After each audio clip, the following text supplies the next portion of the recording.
Season 3 episode 1 start होता है और हमें दिखता है एक हंटर जो डंजन के अंदर होता है। तभी अचानक से उसके सामने एक मॉन्स्टर आ जाता है। वो और कोई नहीं बल्कि फ्रॉस्ट मार्च होता है, जो हमें सीजन 2 के लास्ट एपिसोड में दिखा था। वो यहाँ किसी फ्रेगमेंट ऑफ लाइट को ढूंढने आया था, बट यहाँ भी उससे कुछ नहीं मिलता। तभी वहाँ एक और मोनार्च आ जाता है। वो देखने में काफी अजीब और क्रीपी लगता है। वो दोनों ईस्ट के एक जगह के बारे में बात कर रहे होते हैं जहाँ शैडो मोनार्च है, मतलब बेसिकली वो जिनवो की बात कर रहे होते हैं। फिर दूसरा मोनार्च बोलता है ग्रेटेस्ट फ्रेगमेंट ऑफ लाइट भी उसी कंट्री में है। तभी फ्रॉस्ट मोनार्च एक स्ट्रॉन्ग प्रेजेंस महसूस करता है और हमें दिखता है कि वहाँ एक और हंटर आ रहा होता है। आप लोग गेस करो कौन हो सकता है ये। फ्रॉस्ट मोनार्च समझ जाता है कि ये उसी की चाल थी हमें यहाँ बुलाने के लिए। तभी वो हंटर बोलता है तुम लोग कहीं कोरिया की तो बात नहीं कर रहे। फ्रॉस्ट मोनार्च कहता है अगर हम बात कर भी रहे हो तो तुम्हें क्या। इधर वो दूसरा मोनार्च एक पोर्टल खोलता है और फ्रॉस्ट मोनार्च को बोलता है हमारे पास इन सब चीजों के लिए टाइम नहीं है। फ्रॉस्ट मोनार्च भी कहता है अगर तुम हमें रोक सकते हो तो रोक लो, और जाने लगते हैं। वो हंटर बोलता है मैं तुम्हें इतनी आसानी से जाने नहीं दूंगा, और वो अटैक कर देता है। लेकिन फ्रॉस्ट मोनार्च एक आइस वॉल बना करके उसके अटैक को रोक लेता है। हमें पता चलता है कि ये हंटर और कोई नहीं जिनवो के फादर होते हैं।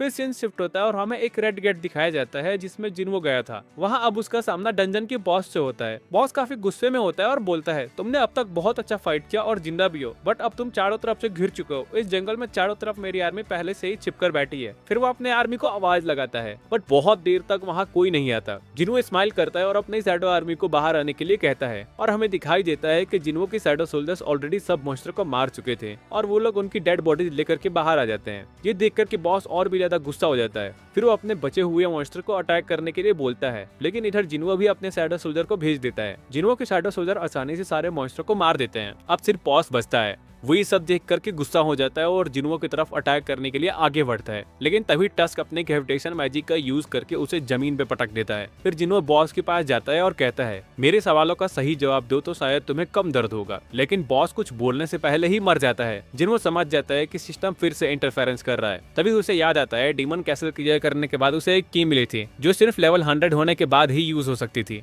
चूंकि जेजू आइलैंड रेड के बाद उसका लेवल 100 हो चुका था, तो वो उस की को अपने इन्वेंट्री से निकालता है और उसके सामने उस की सारी इन्फॉर्मेशन आ जाती है। उसे पता चलता है कि ये की डबल डंजन वाले टेम्पल की है, वही डबल डंजन जहाँ जिनवो को उसकी पावर मिली थी। ये काफी बड़ी बात होती है जिनवो के लिए, क्योंकि जिस सिस्टम की वजह से वो इतना स्ट्रांग बना है उसके बारे में वो कुछ नहीं जानता। और जब भी उसने सिस्टम के बारे में जानने की कोशिश की तब सिस्टम ने इंटरफेरेंस कर दिया। लेकिन अब फाइनली सिस्टम खुद उसे बुला रहा था। वो सोचता है चलो फाइनली अब सिस्टम के बारे में जान पाऊंगा। लेकिन तभी वो देखता है कि इस की पर एक टाइमर लगा है 417 घंटे का, मतलब वो अभी यूज नहीं कर सकता उसको। वो सोचता है इतना वेट किया है तो थोड़ा और सही।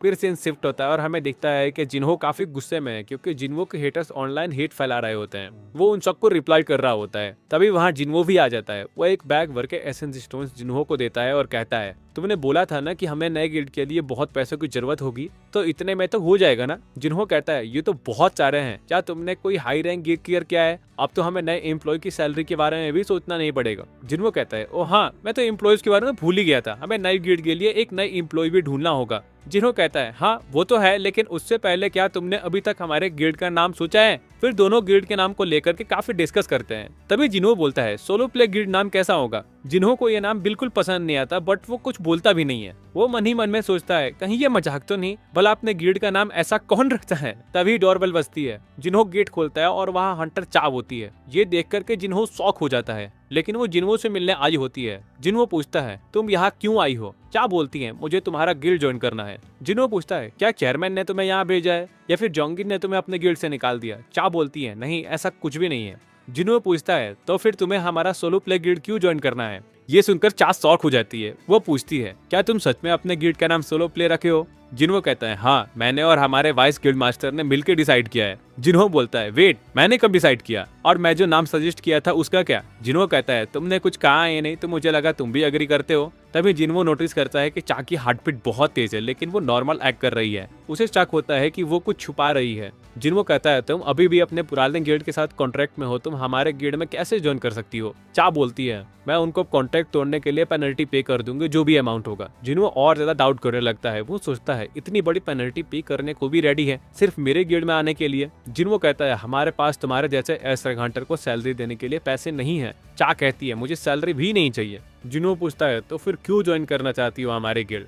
चा ब्लश करने लगती है। सच तो ये है कि उसे जिन्हो से प्यार हो गया था, लेकिन वो कन्फेस नहीं कर पा रही थी, इसीलिए वो बस उसके पास रहना चाहती थी। लेकिन वो कुछ भूल नहीं पा रही थी, बस ब्लश किए जा रही थी। जिन्हो कहता है ठीक है तुम ज्वाइन कर सकती हो, बट उसके पहले एंट्रेंस टेस्ट देना होगा। चा बोलती है कैसा टेस्ट? जिन्हो कहता है तुम्हें मेरे चुने हुए सबसे स्ट्रॉन्गेस्ट शैडो सोल्जर को हराना होगा। चा कहती है ठीक है मैं रेडी हूँ।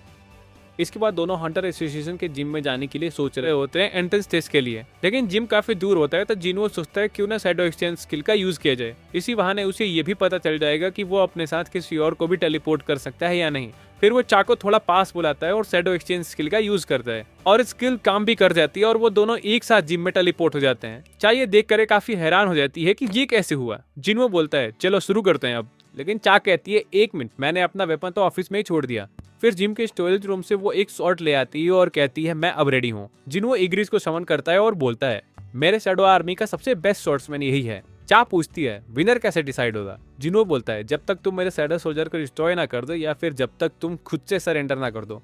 जिन्हो सोच रहा होता है कि मैंने चा से बोला था कि मैं अपना सबसे स्ट्रॉन्गेस्ट शैडो सोल्जर यूज करूंगा, लेकिन बेरू को चा के सामने लाना सही नहीं रहेगा। जेजू आइलैंड पर उसकी वजह से ही चा इतनी ज्यादा घायल हो गई थी, इसीलिए एग्रिस बेस्ट चॉइस था।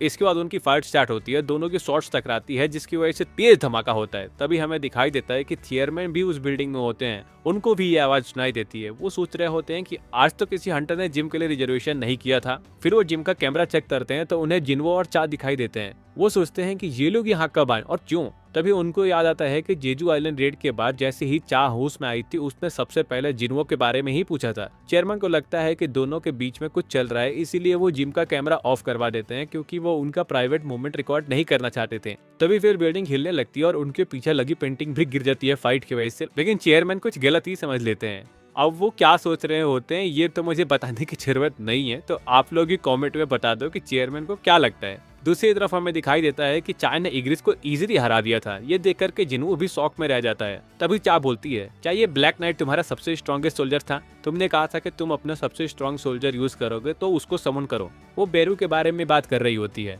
लेकिन जिन्हो बोलता है कि तुम हर्ट हो सकती हो। चा कहती है ऐसा कुछ नहीं होगा और वैसे भी मुझे उससे दोबारा फाइट करनी है।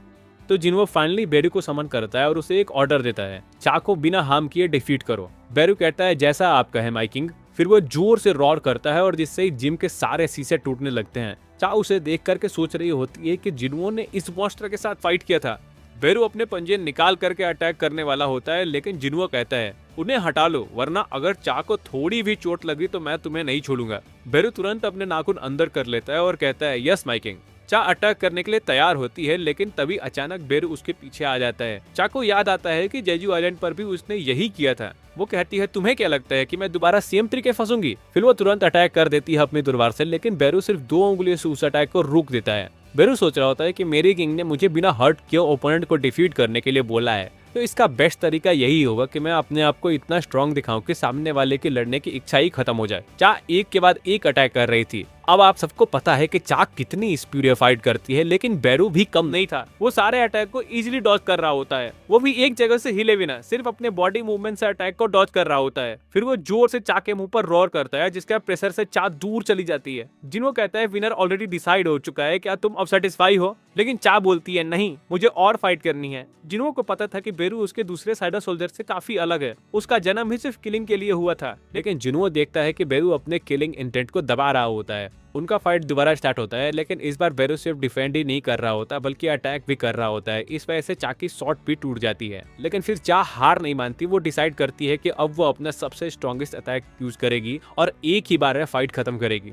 फिर वो ब्लेड ऑफ लाइट बनाती है और इस बार फाइनली अपना अटैक बेरू पर लैंड कर देती है। वो शॉट बेरू के चेस्ट में घुस जाती है। तभी हमें दिखाई देता है कि इस अटैक की वजह से बेरू अपने अंदर की किलिंग इंटेंट को ज्यादा देर तक कंट्रोल नहीं कर पाता और पूरे गुस्से में आ जाता है। उसे एंट क्वीन की बातें याद आने लगती है। वो जिन्हो का ऑर्डर भूल जाता है और एंट क्वीन का ऑर्डर फॉलो करने लगता है। मुझे अपने एनिमी को जान से मार रहा है। बेरू पूरा ब्लड डस्ट के साथ चा की तरफ बढ़ने लगता है। जिन्हो चिल्लाकर उसे रोकने के लिए बोलता है, लेकिन वो नहीं सुनता। तो जिन्हो जल्दी से बीच में आ जाता है और उसे रोक देता है। तब जाके बेरू शांत हो जाता है और तुरंत जमीन पर गिर के माफी मांगने लगता है। जिन्हो चा से पूछता है तुम ठीक हो ना? फिर वो कहता है ये सिर्फ एक एंडर स्टेज था, तो मैं सिर्फ इसके लिए अपनी जान को रिस्क में डालने की क्या जरूरत थी। लेकिन चा चुप रहती है और वो कुछ नहीं बोलती। फिर जिन्हो बोलता है तुम्हें आखिर मेरे गिल्ड में क्यों ज्वाइन करना है, क्या चाहती हो तुम? कहीं ऐसा तो नहीं कि तुम्हें मुझ में इंटरेस्ट है? लेकिन फिर वो सोचता है ये तो हो ही नहीं सकता, जरूर कुछ और बात होगी। वो जाने लगता है, तभी चा बोलती है हाँ मुझे तुम में ही इंटरेस्ट है। इतना कह करके वो ब्लश करने लगती है और इसी के साथ ये एपिसोड खत्म हो जाता है। चलो आज के लिए बस इतना ही। अगर वीडियो अच्छी लगी हो तो लाइक कर देना और इसी तरह के कंटेंट के लिए सब्सक्राइब भी कर लेना। तब तक के लिए मिलते हैं नेक्स्ट वीडियो में, बाय।